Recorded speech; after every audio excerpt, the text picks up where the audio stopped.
মাঝে মাঝে ছোটোখাটো জিনিসগুলো আমাদের লাইফে এতটা অপরিসীম হয়ে ওঠে কি আর বলবো। তো যাই হোক, ভিডিওটা অনেকটাই পুরনো। 6 জুন ছিল বুম্বার বার্থডে। তো সেই দিন 5 জুন রাতে আমি গেছিলাম একটু আমাদের বাজারে একটা কেক নিয়ে আসতে। ও লাইফে অনেক পরিশ্রম করেছে কিন্তু বিনিময়ে কোনো কিছুই পাইনি, তাই ছোট্টখাট্টো একটা কেক এনে একটু হালকা করে একটু অ্যারেঞ্জ করতে চেয়েছিলাম।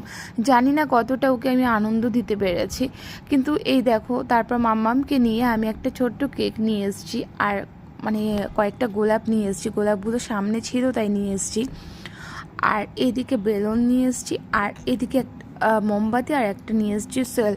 তো এই যে এবার বুম্বার আসারও টাইম হয়ে গেছে, তো ভাবছি ওকে সারপ্রাইজ দেবো। তো বেশি কিছু তো করতে পারি না কখনোই, কিন্তু আমি চেষ্টা করি যে ছোটোখাটোর মধ্যে একটু আনন্দ দিতে। তো দেখে নাও তোমরা বুম্বা আসার পর রিয়াকশানটা।